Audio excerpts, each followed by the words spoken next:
for tomorrow night. Last night was Freddie's team. Okay. How's everybody doing? Andrew? Rebounding is such a point of emphasis for you, it always has been. Is it, on November 5th, is it too soon to kind of have an idea what kind of rebounding team you have? Or if so, do you kind of have a feel for that? Yeah, my feel's not real good right now. I think that Armando is long enough, he's going to get something without jumping. Huff hangs around the basket and he can get a lot of rebounds. Garrison works at it, but I'm really discouraged right now about the rebounding that we've gotten from the other guys. You know, in the I think it was the scrimmage against Villanova. Christian had 2 and B-Rob had 1. And last year, out of those 2 spots, we had about 9.5 rebounds a game. So we're worried about that part, but we're still emphasizing it a heck of a lot. Just hadn't gotten there yet. Is the potential there to kind of maybe meet, satisfy you enough? I really don't know. Not enough, I know, because I'd like every one of them, but I think that they're continuing to work at it, and we'll see. Roy, have you approached practice any different with this being an ACC game as an opener? I think there's more of a sense of urgency than it would be if it was somebody else, and that's not comfortable. You know, I don't like it, but it's the schedule. So every year I say we've got to play whatever they put in front of us. But particularly with such a new team, I think. Do you have our stats there in front of you? How many games has Garrison started? 52. All right, so Sterling Gibbs has started almost twice as many games as everybody on our team put together. Because if Garrison started 52, Leakey, did he start 1 game? B-Rob start a game? So he's got 69, but I think he's got 104 games. But I think he's got 69 starts, and that's more than all of our guys put together at our level in the ACC playing at this level. So there is a greater sense of urgency about it because of that, I think. What type of things have you asked of Garrison and your expectations of him this year? To do everything he did last year, just do it a little bit better. And then we're asking him to be a little bit more offensive minded, you know, take the shot more. But I don't want him to lose sight of what's the best basketball. I mean, yesterday he took a shot from 16 feet, and I forget who it was, Christian, or maybe it's Andrew. Andrew was 15.5 feet. And so I'd rather him pass it to Andrew, and because then you have Andrew shooting and Garrison rebounding as opposed to the other way around. But I also don't want him to be so hesitant that it bothers his percentage that he's going to make because he's worried about if it's the right shot or not. Coach, when you have a player in Cole who's received all these preseason accolades and receives far more attention than anyone on the team, is there anything you have to do specifically to kind of balance chemistry and? If I have to, I haven't done it yet because I haven't seen the need to. There's several things that are going on to be a leader, and one is you have to be vocal, but the other way you get it, you get the respect from everybody else. He won the 12-minute run. He was one of only 2 guys that passed the tough time in the conditioning test. We had a very difficult running day over at the indoor facility, and he was off the charts good. So I think that he's gotten the respect from the guys because of that, and he will listen. You know, especially B-Rob and Garrison, they can say things to him, and he takes it very well. So he's gotten tremendous number of people saying tremendous things about him, but I think he's still trying to do the best he can out on the court. So far, I haven't said one word to him about it. Just go play. How rare has it been for a freshman to win the 12-minute run for you?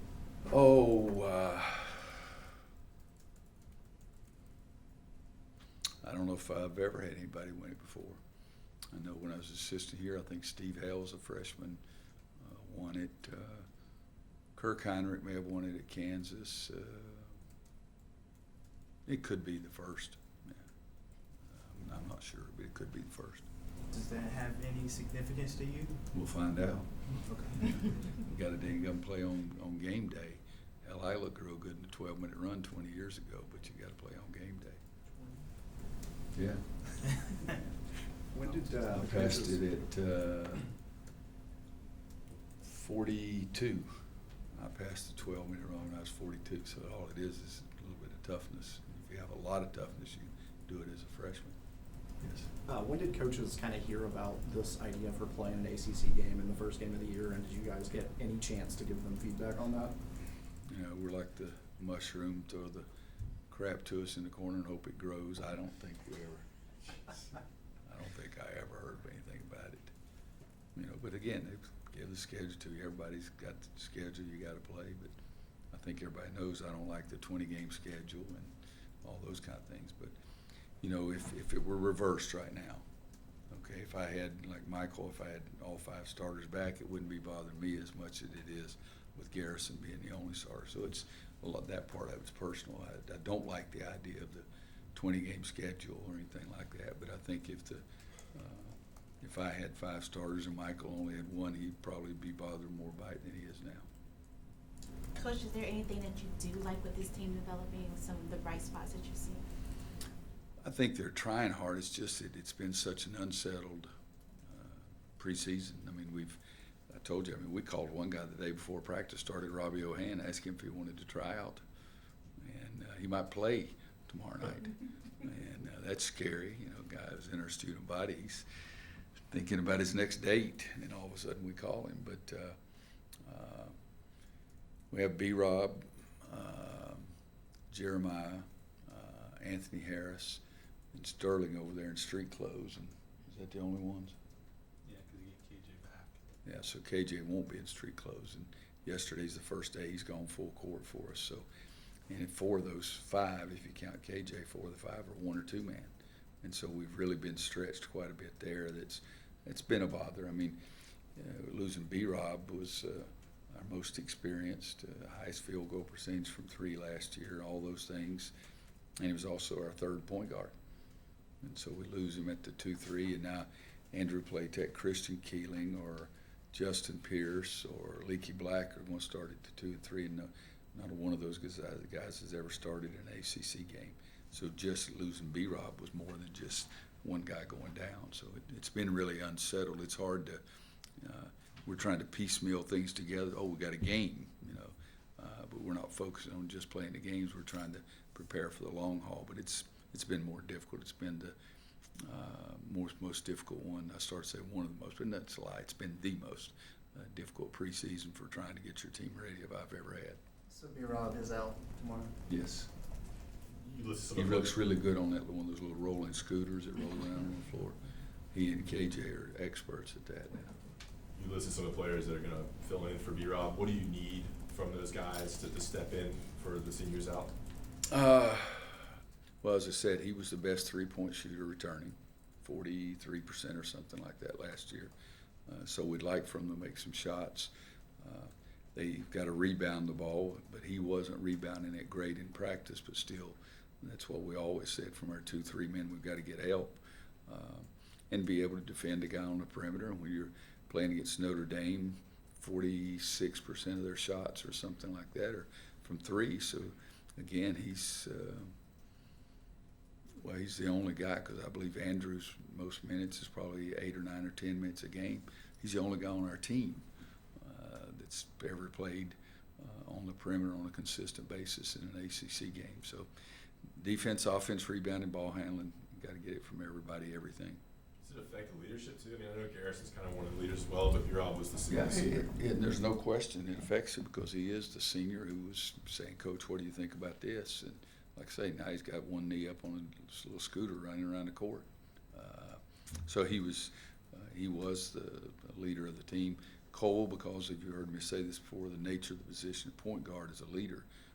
But B-Rob, if anything was going to be done with the team or by the team, he was the guy that I talked to. What's the benefit of opening with a conference game? Is it a litmus test this early? You'll have to ask somebody else that question because I don't see any benefits from it. I really don't. Yeah. I mean, I'm just being honest. Those of you who've been around here a long time, I told the story one year we opened up with Georgia, who Durham was their coach. He was a great defensive coach. And that was at home when I was at Kansas. And then second game we played at Indiana with Bob Knight, who was a great defensive coach. And we had a freshman point guard and a JUCO wing guy. they backed off those guys so far and dared them to shoot. And they did shoot a couple in both games, and both of them were air balls or bricks or whatever. They didn't shoot again until February. And I think that's the hard part, is that you want to have some games that your kids can make mistakes and then not harm them for the rest of the year. It not be a game deciding factor. But that was really, that team went to a Final Four. And but it took me 2 months to get those two young guys, or young, one was a JUCO. It took me seriously, January, February, where I could get them to shoot the ball ever again, because they backed off of them so far, it was embarrassing. And we won both games. But it wasn't, I mean, it was pretty doggone close games too. So I see no benefit. Now, again, if I had 5 guys starting or 12 guys back that all played, I might say it was okay, but I don't see any benefit from starting that way. You appreciate more maybe the veteran elements you had the last few years now that you're in this situation? I think it's harder to appreciate it more than I did, because you've always heard me say I like having those veteran guys around who've been through it, and talent always wins, but experienced talent really wins, and experience can make up in a lot of areas for talent, early in the season, middle of the season, and late in the season. So yeah, it's but North Carolina's still going to walk out there. We've got to have 5 guys that can play, but I don't like having more guys on the sideline in suits than I do in uniforms. I know ankle injuries can range. And how serious did Brandon Robinson's? I think he's really serious. Like I say, guys, he's riding around on a scooter. He's not walking. He's got a boot on and still riding around on a scooter. It looks like play school. He fits right in too. Did you gain anything the other night by seeing how things worked without him out there? More, almost a full game of it. Not really. I mean, we didn't play very well, and we showed them a lot on tape, so we'll see how they bounce back, because we didn't necessarily do things that we really wanted to do. But that's the reason we play an exhibition, and I always fight in my own mind whether it's better to play 2 exhibitions and have 2 times where you're out there in front of fans, because you're going to have some of that game slippage. But I do like the mix of playing the scrimmage, close scrimmage, where you can do a lot of teaching and have the exhibition game both. But maybe if you're a young team, as young as we are, maybe it's good to have 2 exhibitions. I don't know. I always try to decide in my own mind, but there's a lot of things we learn now. We've got to find out tomorrow night if we've improved on any of them. Think that changes at all with the 20-game league schedule? Give you a second game in front of people against a non-conference team to kind of help give confidence? That's what I was saying. I've always fought the battle if I should play 2 exhibition games. Yeah, but do you think now with the 20-game league schedule, you might be more inclined to consider doing that? I don't know. Because if you have 2 more league games, it depends. I think it depends on your team. But I fight that battle every year, and I never come up with the right answer. But so we've stuck with for the past several years anyway, we've stuck with the idea of the 1 close scrimmage where you can work on. Villanova's got the ball out of bounds underneath with 2 seconds to play. We've got it out of bounds the other end with 12 seconds to play. You can do all those kind of things that helps you. And so I'd hate to lose that, but with a younger team, I'll say it again, maybe it's best to get but I don't think the 20-game ACC schedule would make me change my mind either way. I don't think that would be the factor anyway. Really, Mike's teams have consistently been very efficient offensively, Mm-hmm. and a lot of that's turnovers, a lot of it's relying on the 3-point shot. What does he do that's so unique in the offensive end? He's stubborn, and they play the way he wants them to play. And I happen to think saying stubborn is really a big-time positive, because he knows how he wants to play, and he gets those kids to play that way. And not only do I think he's really a good guy, and I enjoy him, I watch his team, and I watch his team play a lot during the course of the seasons. And the last couple of years, he's been hit probably with injuries as hard, if not harder, than anybody in the country. But the way he gets his better shooters to get most of the shots, and it's something that I enjoy. And again, Gibbs, 104 games, 69 starts, and I think that youngster has done what he wanted him to do from day one. Mooney's one of the, I think, one of the better players, probably the best returning player in the entire league. I think he was the only first, second, and third team All-ACC guy that's back this year. But Michael's style, they have great spacing. They want those guys that make shots to get more shots than those guys that don't make as many. He's always had a defensive guy that can protect around the rim. August, what's his name? Played 3 or 4 years. Yeah, I think it's August. Him, and in Durham right now, they have a guy around the rim that makes it difficult for you to score there. Have more than one ball handler, so you can't try to take one guy away.